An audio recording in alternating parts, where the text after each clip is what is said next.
Itu saya sangat-sangat mengharapkan dalam pilihan raya pada 25 hari bulan ini, tuan-tuan akan dapat memberikan pertimbangan yang sebaiknya untuk memilih Ustaz Saleh.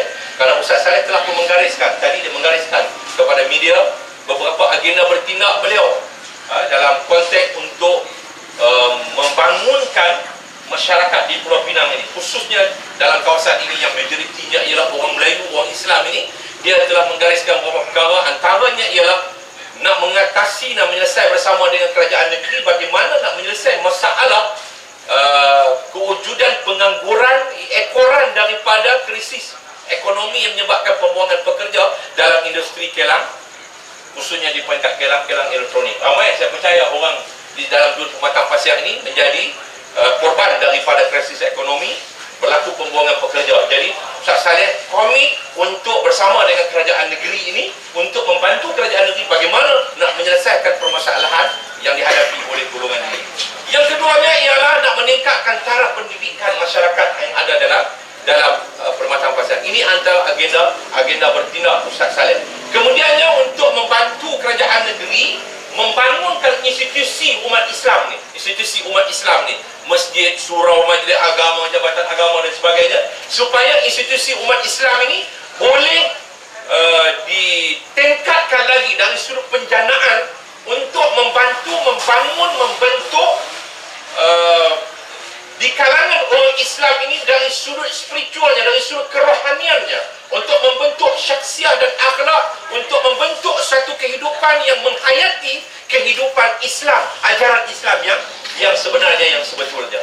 Dan sekaligus tanggungjawab Ustaz Saleh dalam agenda bertindak dia ialah untuk membantu kerajaan negeri membangunkan institusi-institusi yang boleh memberikan penjanaan kepada membangunkan taraf hidup dan peningkatan ekonomi untuk umat Islam.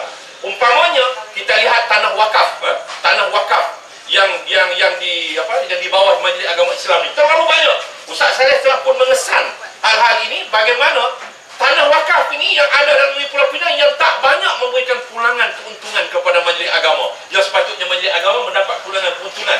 Contoh pergi belah masjid yang duit nasi potong, Masjid Kapitan Keling. Di situ tu sebahagian besarnya ialah bangunan itu ialah bangunan yang terdiri di atas tanah wakaf yang merupakan milik Majlis Agama, tapi sewanya terlalu rendah. Sewa yang diambil daripada berapa puluh tahun tu ada RM10, RM20, RM15, sewa yang paling rendah.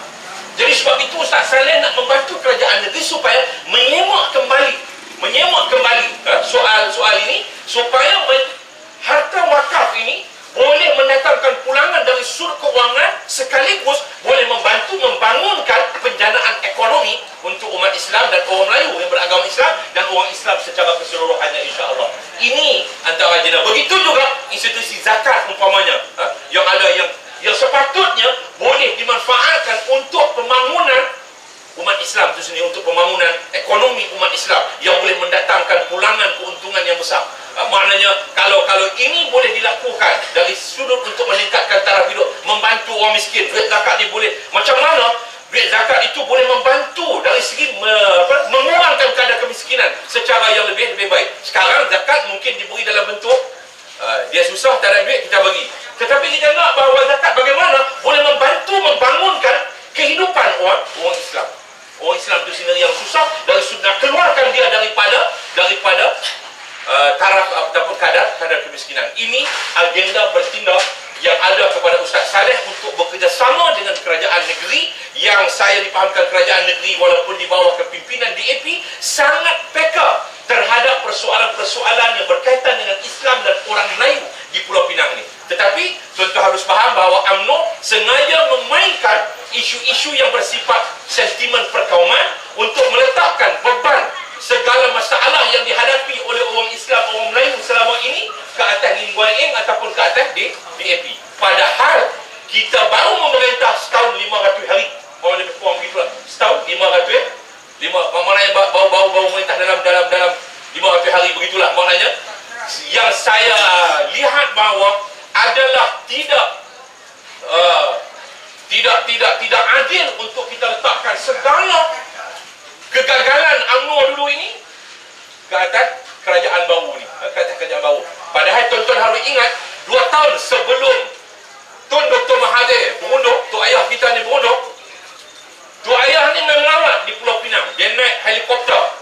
Dia turun daripada helikopter, dia kata, awak teruk sangat belah Tanjung Tokong balik pulau. Kehidupan orang Melayu seperti seolah-olah seperti mana sebelum Perang Dunia Kedua. Ini masuk surat khabar pada waktu itu. Dia cukup terkejut. Dia heran, dia kata macam mana maknanya secara tak langsung dia nak bagi tahu awak teruk sangat UMNO tak buat kerja apa untuk membantu membangunkan orang Melayu dan umat Islam dalam negeri Pulau Pinang. Sedangkan pada waktu itu UMNO duduk dalam kerajaan Barisan Nasional.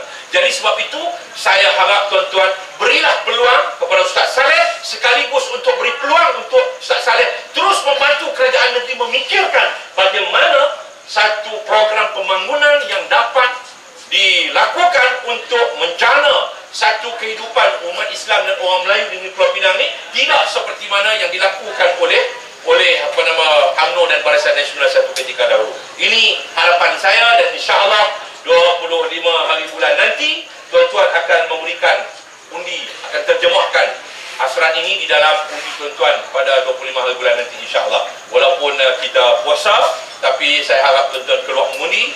Sudah tentulah bahawa ini akan memberikan kelegaan bila kita keluar lebih awal dan memudahkan kita untuk memberikan tumpuan kepada persiapan berbuka puasa nanti insya-Allah. Sekian, wabillahi taufiq wal hidayah. Wassalamualaikum warahmatullahi wabarakatuh.